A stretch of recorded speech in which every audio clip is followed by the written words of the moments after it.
Would you be inclined to follow someone who told you that your end would be very suspect? In fact, it could be quite painful. That's what the disciples are about to be told their end is going to look like. What are they going to do about it?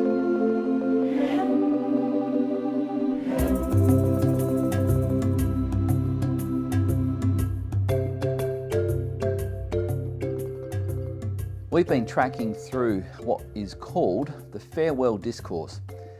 This is where Christ is telling his disciples the things that he wanted them to know before he went to the cross. There's a couple of things that he wanted them to know. Firstly, that he was going to die on the cross. Secondly, that as a result of that, their life would be made incredibly difficult because people would irrationally hate them. Jesus says, the world will hate you. We're going to read in the first few verses of chapter 16 that they will cast you out of the synagogue. And we might look at that and think, but we saw in John chapter 9 where he healed the blind man, that the blind man was cast out. This is a way of the entire community disassociating with that man. And Jesus says, this is what will happen to you by simply being my disciples. Let's have a look now, John chapter 16. I've said all these things to you to keep you from falling away. They will put you out of the synagogues. Indeed, the hour is coming when whoever kills you will think he's offering service to God. And they will do these things because they have not known the Father nor me. But I've said these things to you, that when their hour comes, you may remember that I told them to you. So a couple of things here. One is, firstly, Jesus is being very truthful, very realistic. There is a price to follow me, Jesus is saying to his disciples, and it was a high price. We can track through that most of the disciples died a martyr's death because they wouldn't deny what they had seen and heard, particularly about Christ being resurrected. We see here also that these people that are going to do this are very religious. This is not, Jesus saying our religions are different. He's saying their religion is false. He's made some emphatic and bold, what we might call exclusive claims about his identity and his mission. He's already said in this upper room discourse, this farewell discourse, that there's no other way to the true God but through him. I am the way, the truth, and the life. John 14, verse 6. And here Jesus is saying, the people that will do this to you are doing it claiming to know my Father, claiming to know God, but they don't. They don't know him, they don't know me. And they will treat you poorly because you are my followers. The other thing Jesus says here is, I want you to know that when this negative thing happens, when this painful thing happens, I told you it would happen. I know about this. And what we're going to see as we get into the next chapter, the same pattern is going to happen, except in a slightly different format. But the point here is the pattern, Jesus says, is I know it's going to happen. I'm telling you now so that when it happens, you'll remember what I've said to you.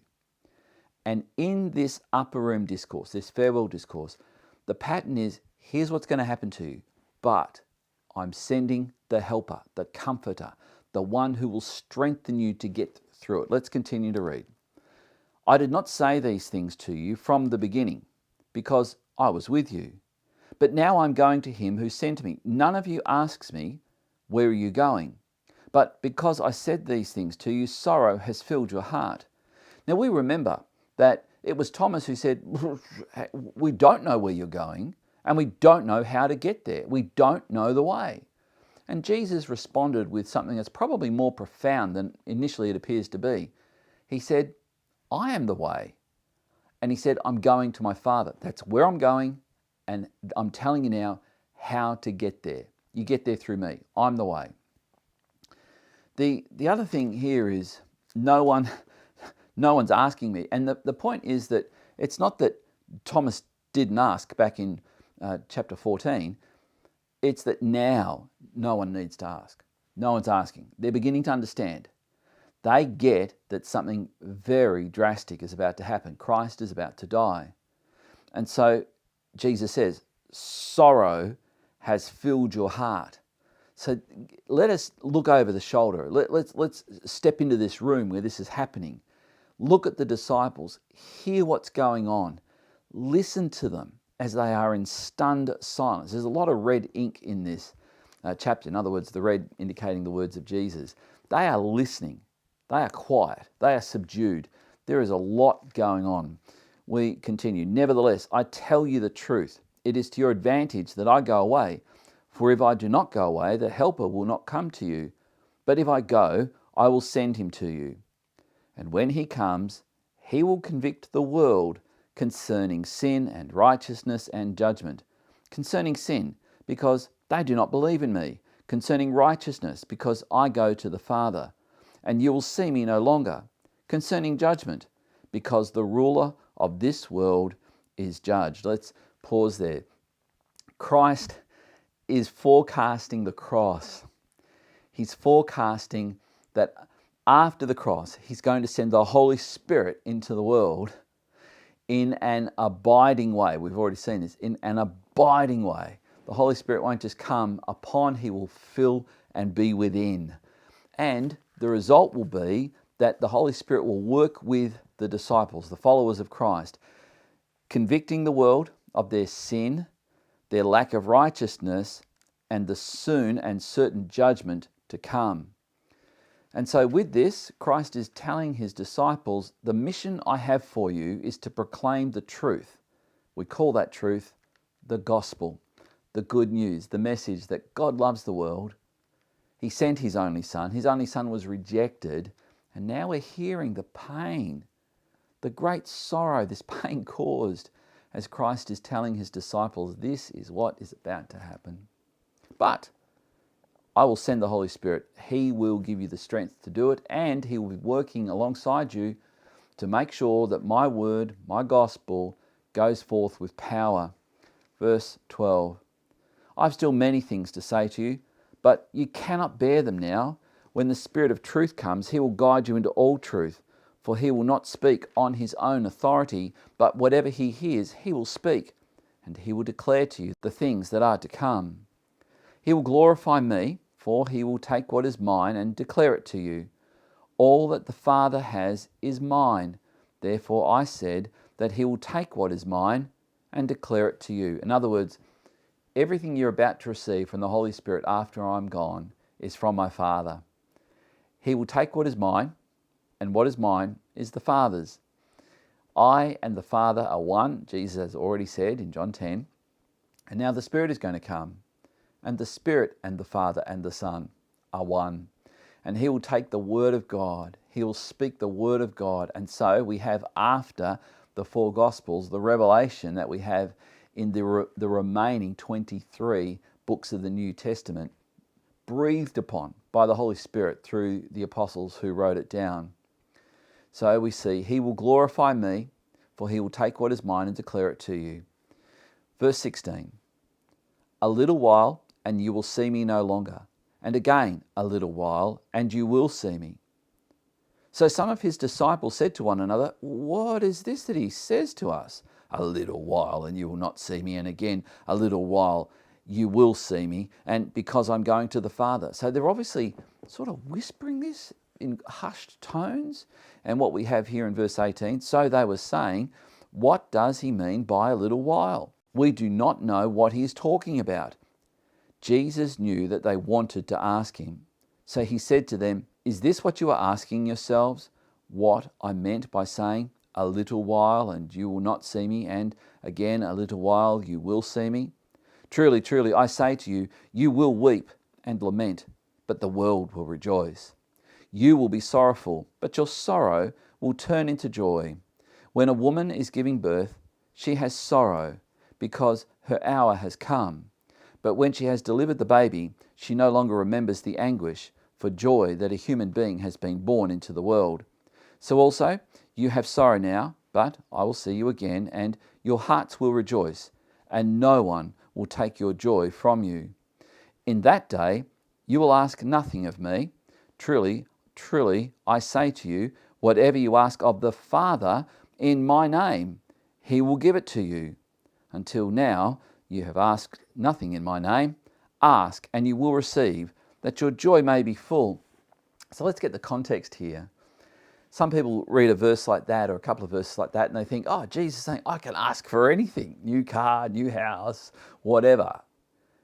Get the context.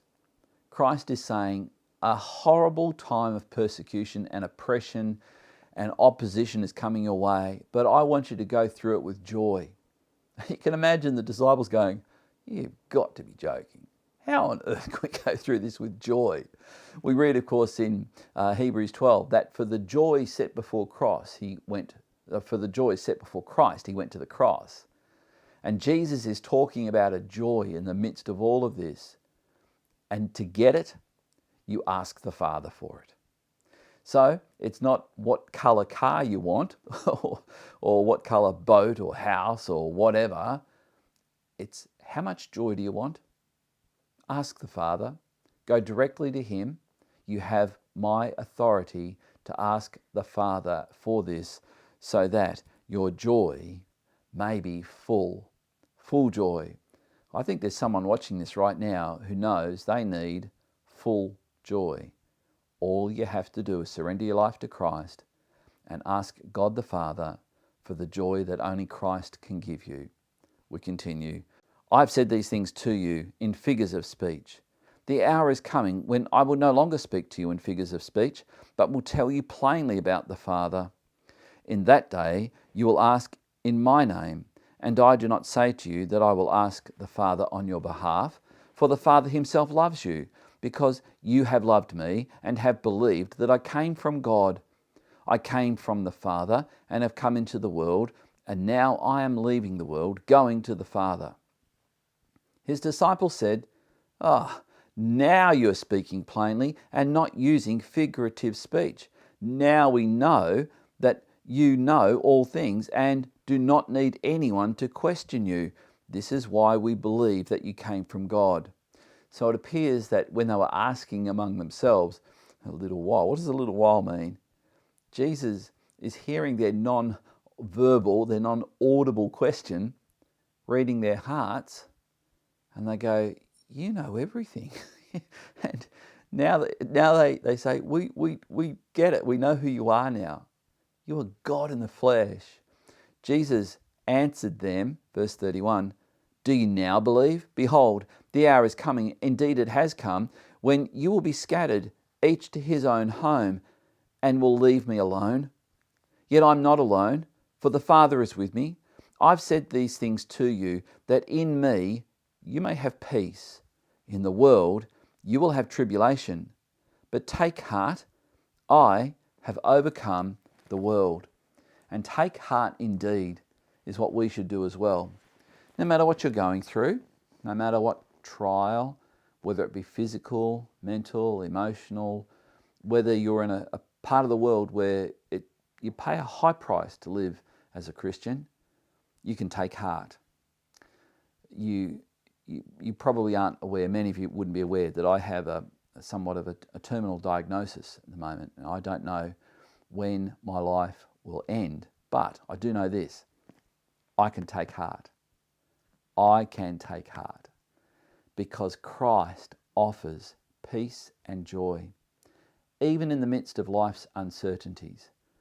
So what I'm offering you is something that I am living out in my own life right now.